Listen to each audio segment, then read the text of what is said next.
দর্শক আসসালামু আলাইকুম। আমি শহীদুল ইসলাম সজল আমার ক্রিকটক চ্যানেলের পক্ষ থেকে সবাইকে স্বাগত জানাচ্ছি।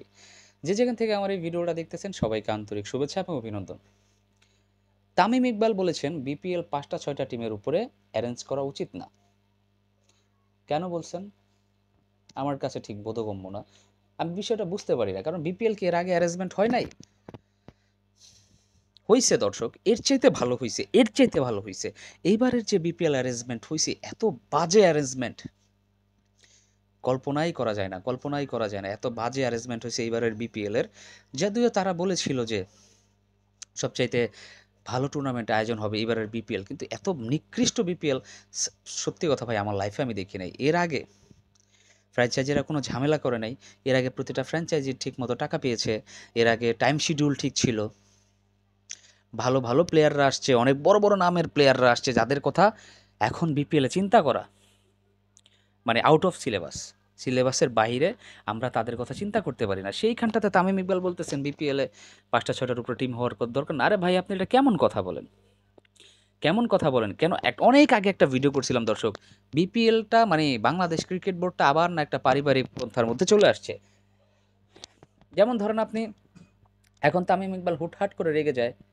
বিসিবির সভাপতি হচ্ছে তার চাচা আকরাম খানের আপন শ্যালক। তার চাচা হচ্ছেন ডিরেক্টর।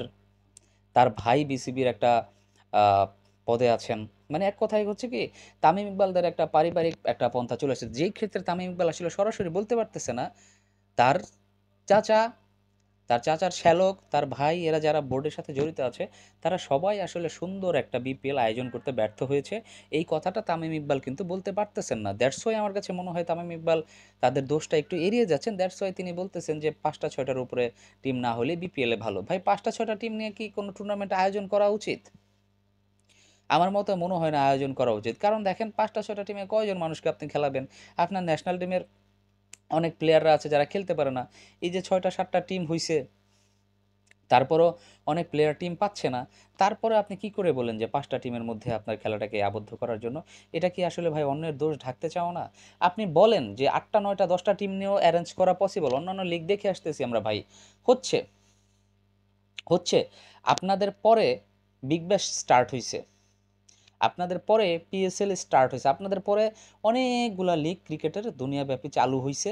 কিন্তু আপনাদের মান কিন্তু সেইখানটাতেই রয়ে গেছে। তো তামিম ইকবাল সাহেব আপনি এটা বলতে পারেন না, বিপিএল ৫টা ৬টার বেশি টিম নিয়ে আয়োজন করা উচিত না। আপনি যদি বোর্ডের কোনো জায়গাতে আসেন, আপনি তখন ৫টা ৬টা টিম নিয়ে এরেঞ্জ কইরেন বাট খুব ভালোভাবে এরেঞ্জ কইরেন। এটা আসলে জনগণের একটা রিকোয়েস্ট থাকবে আপনার কাছে। কিন্তু আমার কাছে যেটা মনে হয় আপনি যেই বক্তব্যটা দিছেন সেই বক্তব্যটা আসলে আমার কাছে মনে হয় না অনেক বেশি যুক্তিযুক্ত হইছে। কারণ বোর্ডে আপনারই পরিচিত লোকজন বসে আছে।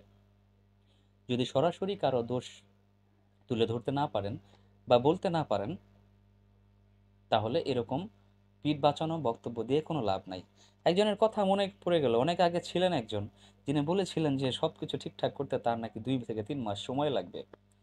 সেই মানুষটা তো আর দেশে নাই, সেই মানুষটাকে তো আর ন্যাশনাল ক্রিকেটে খেলতে দেওয়া হচ্ছে না। সেই মানুষের মতো বুক পিটালা মানুষ আসলে বাংলাদেশ ক্রিকেটে অতীতে কখনো ছিল না, ভবিষ্যতেও কখনো আসবে না। তো কথা বলতে হলে ওইরকমভাবে বলা উচিত যে ২-৩ মাসের বেশি একটা জিনিস ঠিক করতে লাগা উচিত না।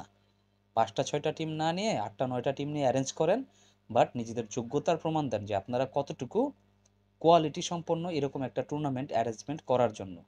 অ্যাজ এ দর্শক, অ্যাজ এ ক্রিকেট ফ্যান আমি জাস্ট শুধু এই কথাটাই বলতে পারি। তো দর্শক আপনারা যারাই আমার এই ভিডিওটা দেখলেন আপনাদের কি মনে হয় তামিম ইকবালের বক্তব্য কি ঠিক আছে? যদি ঠিক থেকে থাকে সেটাও কমেন্টস করে জানাবেন। যদি ঠিক না থেকে থাকে সেটাও কমেন্টস করে জানাবেন। সবাই ভালো থাকবেন, সুস্থ থাকবেন। সালামু আলাইকুম।